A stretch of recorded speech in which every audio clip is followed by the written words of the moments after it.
mas que vai ter o nome especulado, eu tenho certeza, beleza? Vamos começar aqui falando sobre o primeiro que eu pensei que já tinha deixado o Fluminense, que é no caso do John Kennedy, né, que cresceu bastante de produção também com o técnico, né, o Fernando Diniz. Nessa temporada acabou caindo de desempenho, assim como o Fernando Diniz e também como o próprio Fluminense, né? 31 partidas, 3 gols marcados, jogador avaliado ali na casa dos 30 milhões de reais.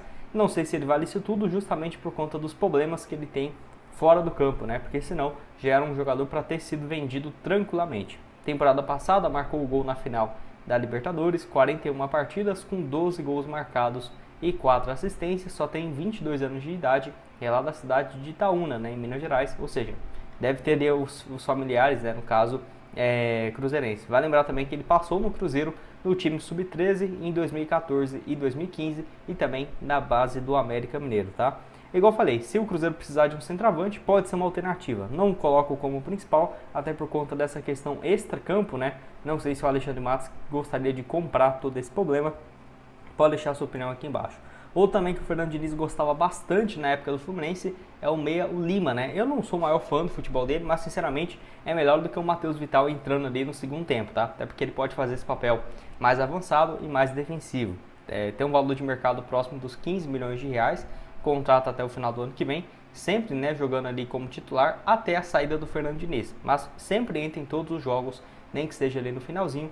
38 partidas no ano, 5 gols e 1 assistência. Ano passado foi contratado a pedido, né, do técnico o Fernando Diniz, 66 partidas, 7 gols marcados e 5 assistências. Enfim, acho um atleta bom para compor o elenco, né? Agora o melhor jogador do mundo e tudo mais, que vai chegar a ser titular. Não é essa a característica. Quem sabe aí no caso dos próximos, né? Dos próximos jogadores que eu vou falar aqui para vocês. Só antes disso, eu quero destacar aqui os jogos do Cruzeiro no Campeonato Brasileiro para vencer, né, o Vasco da Gama, tá aqui, ó, 1,82 nessa vitória do Cruzeiro dentro de casa, e também tem um duelo aqui na Sul-Americana, né? Vamos aqui, ó, clubes internacionais, Taça Sul-Americana, tá aqui, ó, para o Cruzeiro vencer o Libertad pagando 1,57. Então vamos colocar aqui 15 reais, por exemplo, para o Cruzeiro vencer, voltando um total 42. Já finalizei aqui minha aposta. Lembrando, na Esportiva você tem 100% de bônus e pode começar a partir de R$1. Sempre os links estão aqui embaixo na descrição, ó, do vídeo. Você clica aqui e pode começar a apostar. Então tá aqui embaixo para vocês o link da Esportiva, tá? Então vamos fazer aqui uma cotação, ó, para os times da casa todos vencerem, né? Vamos lá, R$1 para voltar 42, mostrando para vocês que pode começar mesmo com um valor baixo, né? Tá feita aqui a aposta, o link tá aqui embaixo para vocês nos dias. Vamos falar agora sobre o melhor jogador, na minha opinião, que seria o John Arias, né? Esse seria o melhor, mas ao mesmo tempo bem inviável, porque ele tem o interesse de deixar o Fluminense, mas para ir para o futebol europeu, né? Ele foi especulado em alguns times e tal.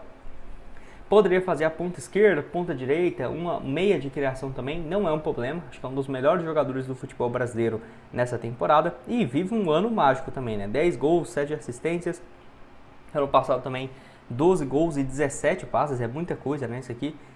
Segunda temporada dele, 2022, 62 partidas, 16 gols e 17 assistências, ou seja, um desempenho sensacional. O Fluminense só pagou 600 mil euros, né, para contratá-lo, e hoje ele está avaliado em 15 milhões, ou seja, 70, 80 milhões de reais. Não acho que o Fluminense vai conseguir isso tudo por ele, quem sabe ali uns 60, 65 milhões, que seria a pedida, um jogador de 27 anos, né? Enfim, a não ser que o Cruzeiro deixe realmente os 300 milhões e queira contratá-lo, mas ainda assim eu acho um custo um pouco salgado, né? Já valorizou demais, e para o Fluminense vender ele para um outro time brasileiro, eu acho que ficaria um pouco complicado. Pode deixar a sua opinião aqui embaixo também nos comentários. Tem um outro aqui, ó, que ele teve uma passagem com o Fernando Diniz, primeira passagem dele como profissional, que é o Marcos Paulo, ponta, que já foi especulado no Cruzeiro, ou seja, já estaria, né, na mira desse ano, no início da temporada e no final do ano passado, que jogou junto aqui com o Fernando Diniz em 2019, que foi quando ele teve as primeiras chances no profissional, 35 partidas, 6 gols e 5 assistências. Ele ainda fez gol no Cruzeiro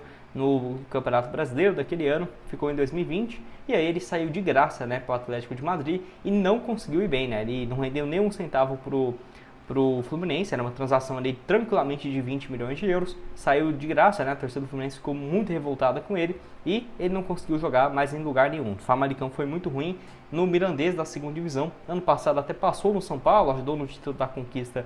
Para você começar a partir de R$1, sempre deixa aqui, né, o link para vocês da Esportiva, beleza? Então, vamos dar sequência aqui e falar sobre essa questão envolvendo o Germancano. Muitos de vocês me perguntaram naquele vídeo do John Arias se o Cano também poderia ser uma alternativa, até porque, vale lembrar, até pouco tempo atrás ele era um jogador inquestionável e caiu bastante de rendimento, né? 32 jogos, 5 gols e 2 assistências. No Fluminense, nos últimos 2 anos, era 40 gols de média por temporada. Nesse ano, se ele chegar em 10, vai ser muito, né? Então, teve queda de rendimento, teve também as suas lesões. E, assim como a queda do Fernando Diniz, muito se passou pela falta de gols, né? Do Germancano. Então, pro ano que vem, tem algumas questões a serem analisadas. Vamos colocar assim, é um jogador que o Fluminense pediria uma compensação muito alta, porque 36 anos, se o Fluminense pede 20 milhões, eu já não acho que compensa pela fase que ele tem vivido, né? Se o Cruzeiro também tivesse um outro treinador, tivesse o Seabra, por exemplo, o Germancano tá ruim lá no Fluminense, vamos trazer ele, eu não acharia a melhor das opções do mundo, né? Porém, ter um técnico no qual 8 meses atrás ele era o melhor centroavante, né? Na minha opinião, até uma das melhores opções de centroavante da Argentina para a Copa do Mundo, não foi convocado, né, e tal.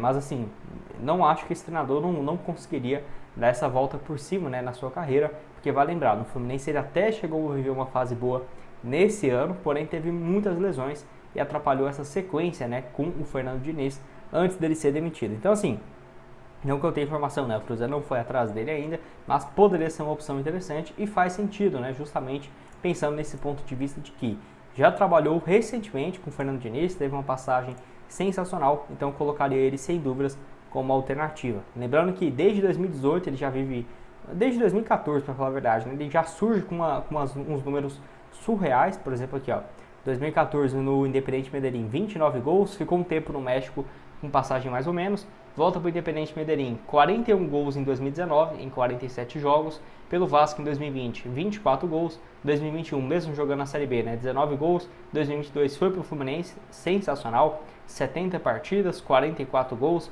foi o ano com mais gols, né, na sua carreira, e em 2023 ajudou demais, né, conquista da Libertadores, 40 gols em 61 jogos, pode deixar sua opinião aqui embaixo então nos comentários se é ou não, né, uma boa alternativa para o Cruzeiro. Tá aqui o desempenho dele na Série A do ano passado, 10 gols marcados na primeira divisão, e em 2022 foram também, no total, né, 26 gols, cara, foi o artilheiro assim, acho que é o maior isolado, né, da história da Série A, ele e o Pedro Raul, acho que o Pedro Raul marcou 20, ele 26, foi realmente números sensacionais, deixa a sua opinião aqui embaixo.